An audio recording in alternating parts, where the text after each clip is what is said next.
Dans le souci de joindre l'utile à l'agréable, le professeur Patrick Onoya a pris part ce samedi 2 septembre au centre culturel Boboto dans la commune de la Gombe à l'exposition présentant les réalisations scientifiques des jeunes Congolais organisée par la coordination de l'ASBL Benifuture. Cette activité avait pour thème la science et la technologie à la portée de la jeunesse pour un Congo émergent. Des parents, des invités et la presse étaient présents lors des expositions des réalisations scientifiques de chaque groupe de jeunes sur l'initiation à la robotique, la programmation avec Scratch et la conception des systèmes intelligents. Patrick Onoya s'est dit très satisfait de l'exposition et demande en même temps aux dirigeants de la RDC à faire confiance à cette jeunesse. Les impressions ne peuvent être que bonnes, satisfaisantes. C'est cette exposition qui vient en marge du colloque scientifique auquel le chef de l'État a participé. Ceci démontre que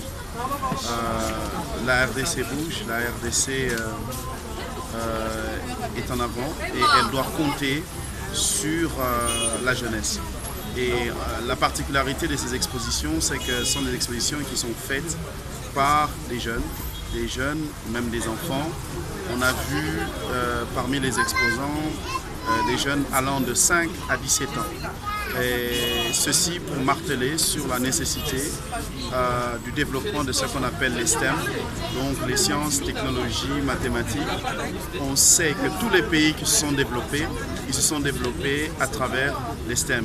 Et il est très important de pouvoir développer cela dans notre pays, augmenter le niveau de curiosité de nos enfants pour développer des projets. On a vu là-bas des enfants de 5 à 10, 12 ans développer des jeux vidéo, des systèmes automatisés, des systèmes de robotique, une voiture tricycle électrique et bien d'autres avec des enfants, n'est-ce pas, qui font déjà des merveilles.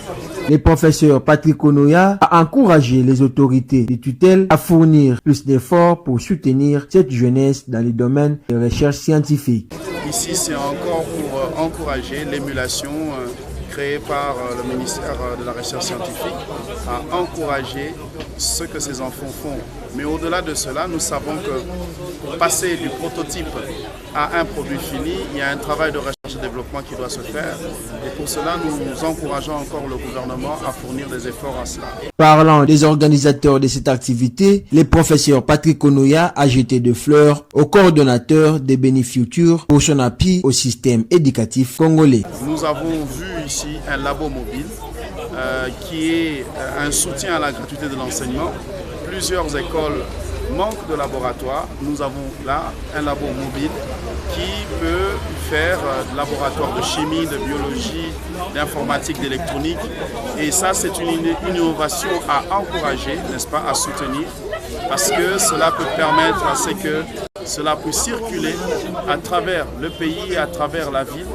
Et nous encourageons le ministère de l'enseignement primaire et secondaire à se saisir de cette opportunité du labo mobile en tant que soutien à la gratuité de l'enseignement, cette fois dans le volet de la qualité à travers des laboratoires.